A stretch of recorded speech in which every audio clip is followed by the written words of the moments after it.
Over the weekend, hinting at a rate increase, Federal Reserve Vice Chairman Stanley Fischer said, quote, "We are close to our targets. Looking ahead, I expect GDP growth to pick up." Fischer sounds optimistic about the economy, but our next guest, Peter Schiff, founder of Euro-Pacific Capital, has a much darker projection of what's ahead. So I asked Peter what Fischer sees about the future that he simply does not. Here's what he had to say.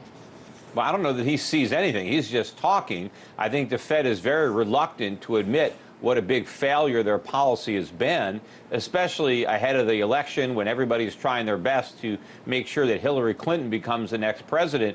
But if Fischer is saying that the Fed is close to its goals when it comes to economic growth, look at the last 3 quarters. Economic growth has averaged less than 1%. We're going to get a revision to the second quarter on Friday. We're probably going to get another downward revision. So if the Fed is simply hoping that everything just magically turns around in the third quarter, I don't know what they're looking at to conclude that. I think it's just talk. And I don't think they're seriously considering a rate hike. They just don't want to admit that they're not because they want to keep up the pretense that the economy is strong enough for a rate hike without actually raising rates. Yeah, but don't they know it's dangerous to do that? I mean, a lot of people have argued that they're going to lose credibility if they can't back up their rhetoric with action. So why would they do that?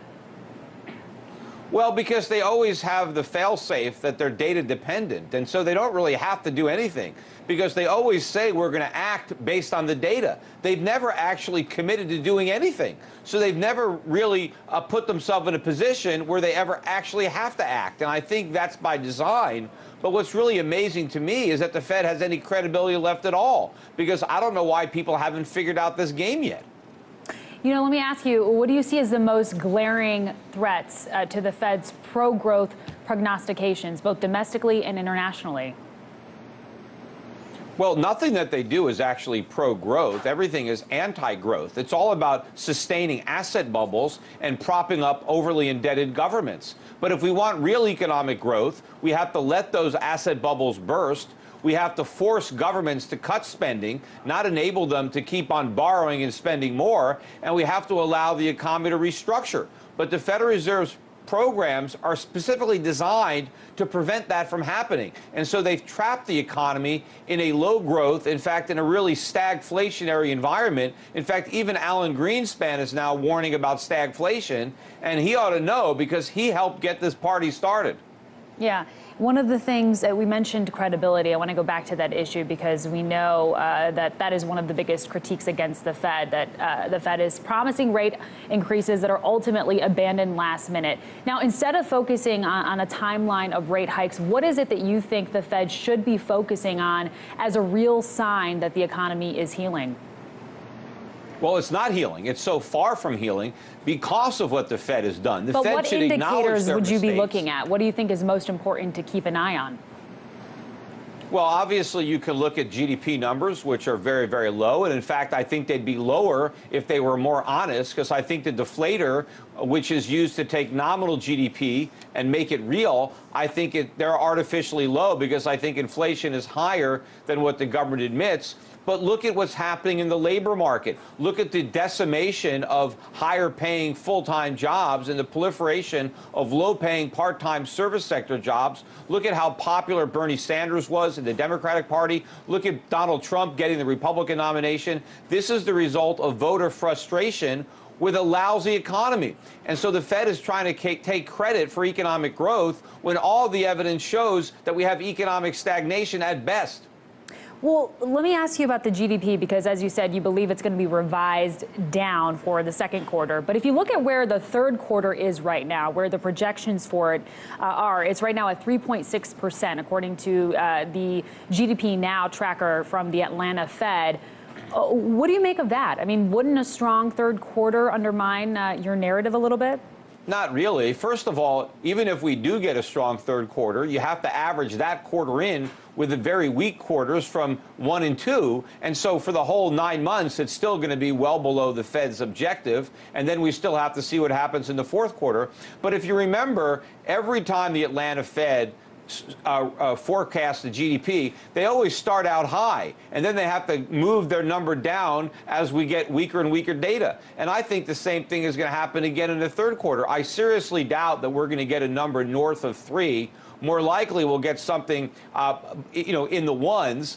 Maybe we'll get something in the 2s. But if you take all 3 quarters again and look at them in their entirety, it is a very weak market, and that is despite interest rates being practically zero. So can you imagine what would be happening if the Fed had actually followed through on the rate hikes that it promised last year? Yeah, but despite the somewhat downbeat GDP numbers, I mean, you can't deny that we're hearing more hawkish calls out of the Fed in general. On top of Fisher's recent statements, we last week heard from New York Fed Governor Bill Dudley, who said essentially more of the same. However, on the dovish side, we've got San Francisco Fed President John Williams. Last week, he made the case for a higher inflation target. What do you make of that idea? I mean, does that fix anything? No, it just makes everything worse. In fact, he advocated for higher inflation and larger government budget deficits. I mean, we had that during the Jimmy Carter years, and it didn't work out very well back then. And in fact, if you look at economic productivity growth in America for the past 3 quarters hasn't been this weak since Jimmy Carter was president. So it seems like they want to return to those policies because we've got that kind of economic growth. But, I don't think we've actually had hawkish statements. We've had a mixture of dovish and more dovish statements, even the statements that are supposedly hawkish. Again, don't commit the Fed to doing anything. All they do is hold out the possibility that there may be another rate hike. Well, so what? Anything is possible. The question is, what is probable? And nobody has said that we'll probably raise rates, only that we haven't eliminated the possibility. But the possibility is slim. But I think the more important thing, rather than whether or not the Fed raises rates again, maybe 1 or 2 more times, the real thing is, when is the Fed going to start easing again? Because that's what Williams is talking about. We're going to have another round of quantitative easing because Williams is advocating for bigger government deficits that the Federal Reserve will monetize with QE. And I think rates are going to go back down to 0, regardless of whether or not they're increased before they go back down. They may even go negative. This rate hike cycle is nowhere near the magnitude that everybody believed it was going to be, even if they do another hike. But I think more likely they're not. I think they're just going to talk about hiking probably until the election. And then once it's over, they can abandon the pretense that everything is fine and they can come to the rescue of the economy again. But of course, when the Fed rescues the economy, it's the equivalent of throwing a drowning man an anchor. Yeah, well, some people are saying that idea about raising the inflation target could come up at the symposium taking place, the meeting of Fed officials at Jackson Hole. What are you expecting to hear out of Chairwoman Janet Yellen?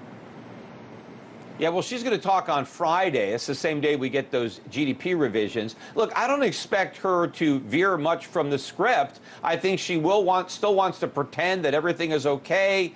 She still wants to congratulate the Fed for a job well done. She still wants to pretend that the economy is strong. So I don't know that she's going to rock that boat going into the elections in November. So I think she's still going to pretend that the Fed might raise rates if the data warrants it. But of course, the data won't warrant it, no matter what it is. That's the wiggle room that the Federal Reserve has left itself.